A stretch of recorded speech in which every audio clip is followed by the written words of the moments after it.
From Hollywood, it's time now for... Johnny Dollar. This is Dr. Gorey.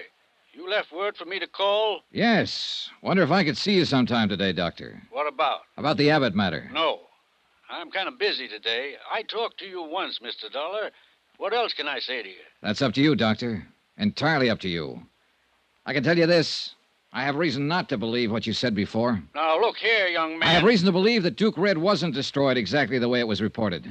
I'm not going to listen to any tall tales about a horse. Then maybe you'll listen to one about a man. What? Thomas Warner, Duke Red's trainer, is missing. I've turned the matter over to the police. Oh. Yeah. How about it, Dr. Gorey? Do we talk? All right, Mr. Dollar.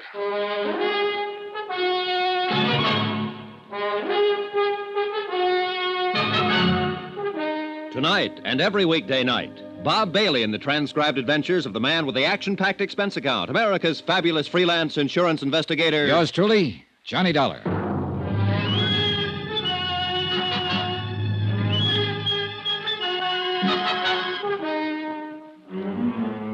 Expense account submitted by Special Investigator Johnny Dollar. Location, San Pietro, California. To the Universal Adjustment Bureau, Universal Building, Hartford, Connecticut. The following is an accounting of expenditures during my investigation of the Duke Red matter. Expense account item 8, 90 cents. Breakfast for me and coffee for Constable Tad Polk, San Pietro Police Department. Yes, sir. I'm glad we could get together this morning, Miss Dollar. You know, I thought a long time about you reporting Tom Warner missing. Well, maybe I'm worried for nothing. But I do know I don't like the circumstances of his disappearance. You using me, Mr. Dollar? What? You know I got a police force of 4 men. We can't conduct any sizable investigation into a disappearance. Just aren't equipped for it. I thought it might be something like that. I don't want to be spending civic money to satisfy some doubts in the mind of your organization. It's not my province, Mr. Dollar. Look, the man's missing. Nobody knows where he is. He didn't leave a trace. He did leave a month's pay behind him. He left after an argument with Abbott. Nobody saw him leave that farm, Constable. No one knows where he is now. Now, just hold on to your britches, boy. I didn't say I wouldn't do anything about it. Huh? I'm going out and have a talk with Ben Abbott, Mr. Dollar. I've known him for a long time. Think maybe I can find out something about this. We'll see what happens there first, then make some plans. That sounds fair enough, Constable.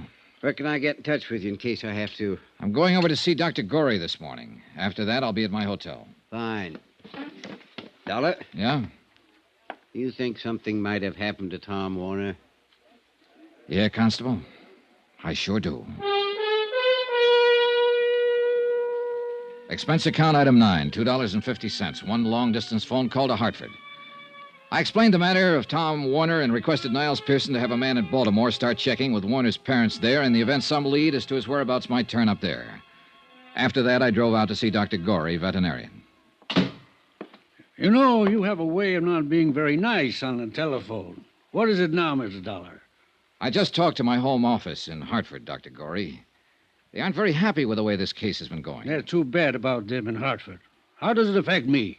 Well, they're just about at the point where they might close it and call me back home. All this fuss, and they're going to pay the claim? No, not at all. I don't mean they're going to pay at all. What? They can do one of two things. They can appeal to the Insurance Commission for a judgment. They'd have a point. No reliable or cooperative witnesses saw the accident to the horse or the circumstances of it. What's more, there's no carcass. For all we know, the horse may be down in Mexico. Now, look or here. They can institute proceedings against Abbott, charge him with attempt to defraud. That's ridiculous. Why would a man worth almost $1 million worry about an insurance policy? Well, of course, it's ridiculous to you and me, Doctor. But then legally, it's not ridiculous at all. I can pretty well put some things together. Abbott didn't even want to file a claim for the loss of that horse. As a matter of fact, he fired his office manager, Monroe, for filing the claim. Fired him and paid him a bonus to get out and stay out so Monroe wouldn't have to answer any questions. True? Possibly. Abbott blamed the accident on Thomas Warner and fired him, too. Warner hasn't been seen or heard of since. Now, you said on the phone... I didn't say it, but I'll say it now.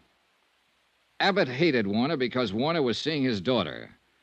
I'll also say Abbott never struck me as a man who could control his hates. Tom Warner's nothing to me. I don't know anything about him. But Ben Abbott is something to you. Now, look, Doctor. I spent some time checking you out because you're one of the parties who can help settle this thing.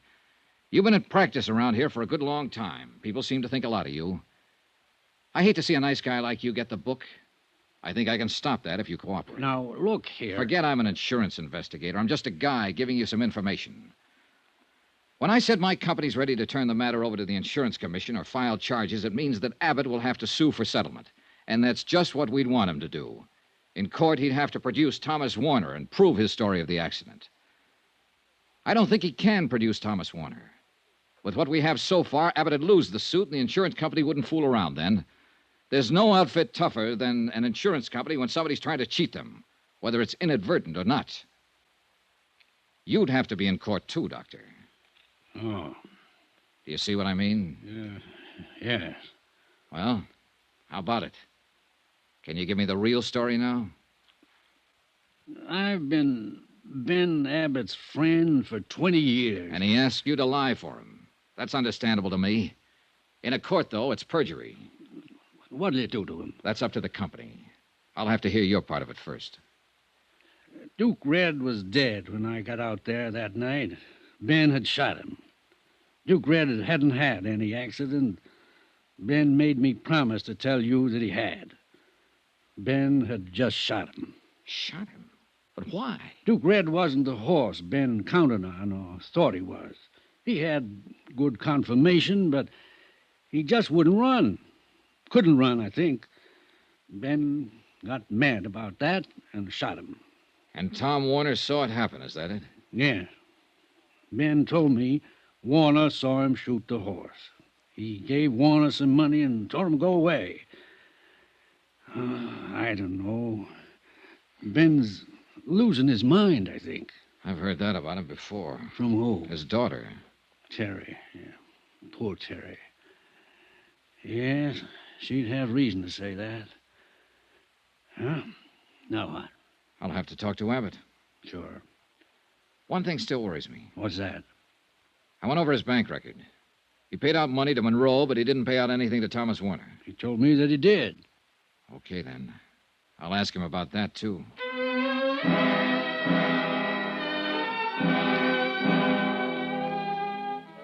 Expense account item 10, 35 cents. I lost it in a payphone trying to get in touch with Ben Abbott. No one answered, so I drove on out to the farm. The short winter day was over when I got there. Darkness had already come over the fields. Darkness and loneliness. Hey! Hey in there, open up! Open up! Open up, somebody! Open up!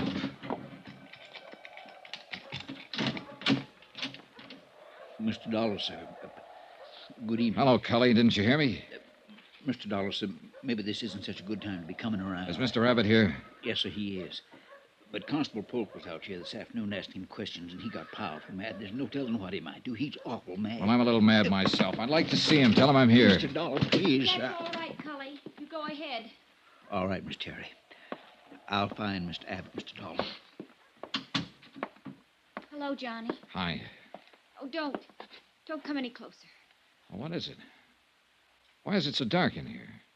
I'd rather you didn't see me just now. Huh? Terry. Vanity. A woman always has that first, they say. Oh, John. Who did this to you? Dad. He's crazy. I just don't seem to do anything to please him. Here now.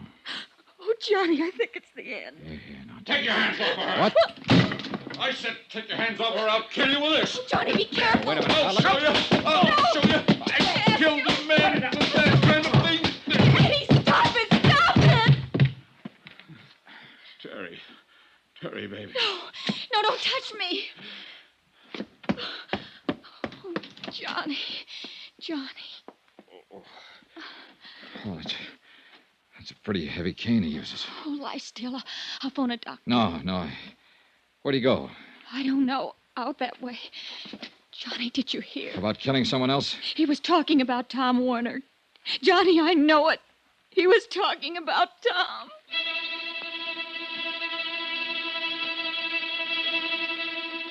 I placed a call to Constable Polk's office, told him what happened. He said he'd start right away. After that, I took a look around the grounds. All the cars were still in the garages. Then I heard some sort of disturbance down by the stables. Now there! closer. I've got a shotgun this time. I have a gun, too, Mr. Abbott. Go away from here. Get in your car and go away from here. The police will be here in a few minutes. Look, this won't do you any good. Abbott, did you hear me? It'll be better for you if you're in the house, ready to make a statement for them when they come. I know that Dr. Corey lied for you, Abbott. I know that you killed that horse deliberately. Abbott! I told you to get away from here. You said you'd kill someone. You were talking about Tom Warner, weren't you? You killed him because of Terry. Last warning. Go away. I won't go away. But you'd better throw that gun away and come on out here. I'm not afraid of you, the whole bunch of you. You're just being foolish, Abbott. Like you were the day you smashed up a new car because some little thing on it didn't work. The way you killed that valuable horse because you didn't like his running. The way you killed Tom Warner without reason. You're smashing your whole life now this way. Put down that gun and come out. Abbott! That's enough.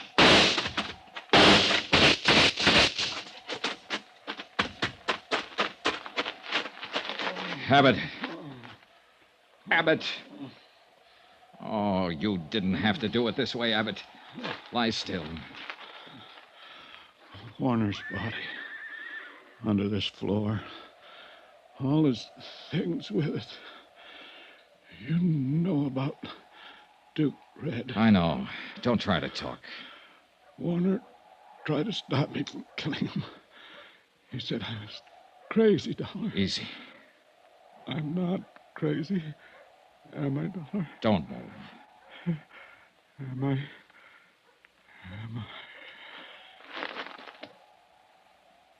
No. You're not crazy. Not anymore.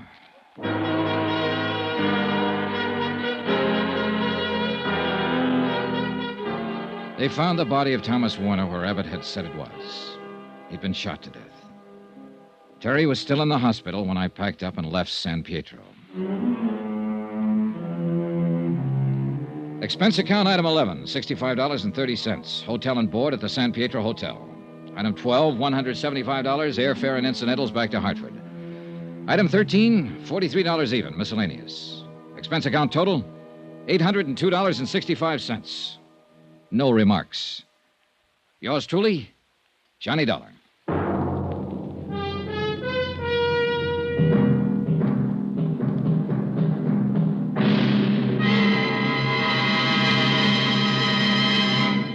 Remember, there'll be another intriguing story for you beginning next Monday night. Next week, the Flight 6 matter.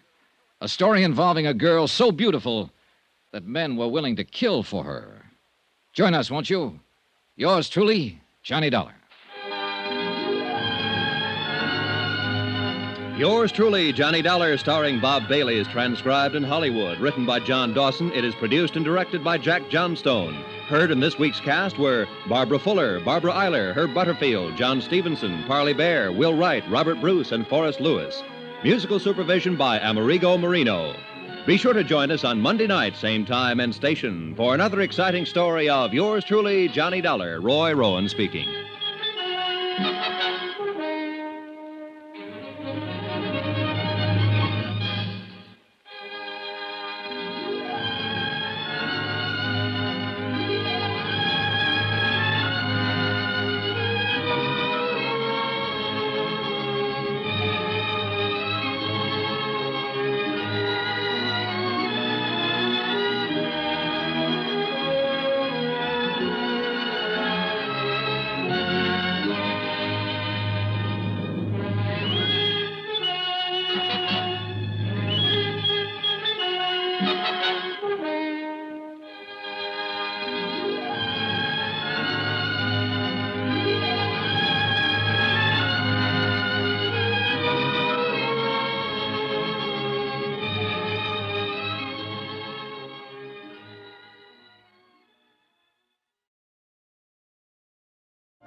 You've been listening to the OTR Gold Network.